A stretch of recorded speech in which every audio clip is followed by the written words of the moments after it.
आसुछि पार्वण ऋतु मां को आगमन रे सूचना देउछि कासतंडी रास्ता कड़ नदी पठारे हसुछि कासतंडी फूल।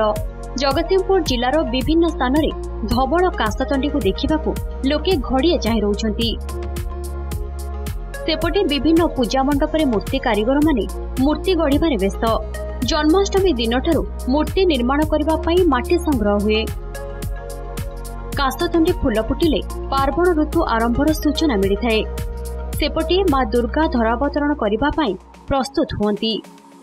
मां कर गोटे आसीबार सूचना सते जेंती प्रकृति हसी उठुची माने अल्प अल्प शीत आसुथिबो से समय आमको गोटे आराम अनुभव होतिबो। से समय चतुर्दिके आमको कासतंडी फूल फुटुथिबा देखा जाउतिबो। एई सब को देखिदेले आम भितरे गोटे सिहरण आसी जाए। प्रति वर्ष जेहेतु दुर्गा पूजा आसिला बेलू एई दशहरा आसिला बेलू एई सब बास्नायित होइकि आम सम्मुखरे विद्यमान हुए आमको लागे मां आसुचंती। राधाष्टमी ठारू आरंभ हम गीताष्टमी दिन मुंड लगे गीताष्टमी ठारू 16 पूजा आरंभ हम मुंड लगे चलो कौन चलती है धड़ा बंधा होटारे बंधा सर एकमाटिया हम एकमाटिया हो सारा पर दोमाटिया कम आरंभ एकमाटिया बर्तमान आरंभ हो। आम संस्कृति परंपरा रे दशहरार गुरुत्व अधिक।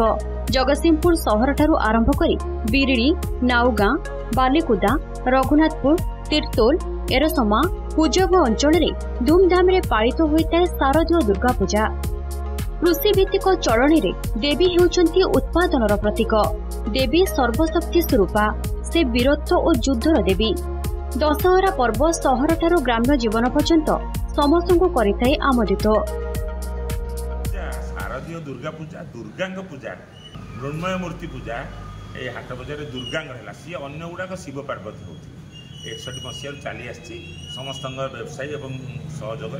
जगतजननी माँ दुर्गा धरापृष्ठ को ओह्लाउछंती।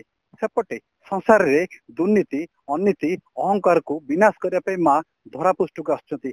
सेपटे कासतंडी फूल माँ को आगमन को स्वागत करने अपेक्षा करिछि। जगतसिंहपुर दीप्ति महादी नंदी गोष्ठी।